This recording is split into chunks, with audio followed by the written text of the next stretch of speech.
ನನ್ನ ಜೀವನದ ನಿಜವಾದ ಪವಾಡ 2020ರ ಕೋವಿಡ್ ಮಹಾಮಾರಿಯ ಅತ್ಯಂತ ಕಠಿಣ ಸಮಯದಲ್ಲಿ ನನ್ನ ಜೀವನದಲ್ಲಿ ಒಂದು ಅಚ್ಚರಿಯ ಪವಾಡ ಸಂಭವಿಸಿತು. ಆ ಸಮಯದಲ್ಲಿ ನನ್ನ ತಂದೆಗೆ ಕೋವಿಡ್ ಪಾಸಿಟಿವ್ ಆಗಿತ್ತು. ಅವರಿಗೆ ಈಗಾಗಲೇ ಇತರ ಆರೋಗ್ಯ ಸಮಸ್ಯೆಗಳಿದ್ದರಿಂದ ಪರಿಸ್ಥಿತಿ ತುಂಬಾ ಗಂಭೀರವಾಗಿತ್ತು. ಅವರನ್ನು ತಕ್ಷಣ ಐಸಿಯುಗೆ ದಾಖಲಿಸಲಾಯಿತು. ವೈದ್ಯರು ಮೊದಲಿಗೆ ಕೇವಲ 20% ಬದುಕುವ ಅವಕಾಶವಿದೆ ಎಂದು ತಿಳಿಸಿದರು. ಮರುದಿನ ಬೆಳಿಗ್ಗೆ 4 ಗಂಟೆಗೆ ತುರ್ತು ಕರೆ ಬಂತು. ತಂದೆಯ ಸ್ಥಿತಿ ಮತ್ತಷ್ಟು ಹದಗೆಟ್ಟಿದ್ದು ವೆಂಟಿಲೇಟರ್ಗೆ ಹಾಕಲಾಗಿದೆ ಎಂದು ವೈದ್ಯರು ಹೇಳಿದರು.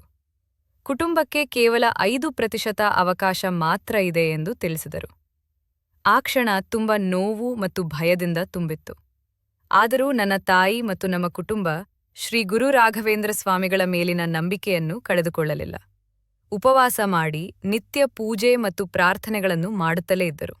ಅದೊಂದು ಅಚ್ಚರಿ. 13ನೇ ದಿನ ನನ್ನ ತಂದೆ ಆರೋಗ್ಯವಾಗುತ್ತಾ ಆಸ್ಪತ್ರೆಯಿಂದ ಡಿಸ್ಚಾರ್ಜ್ ಆದರು. ವೈದ್ಯರೇ ಇದನ್ನು ಪವಾಡ ಎಂದು ಒಪ್ಪಿಕೊಂಡರು.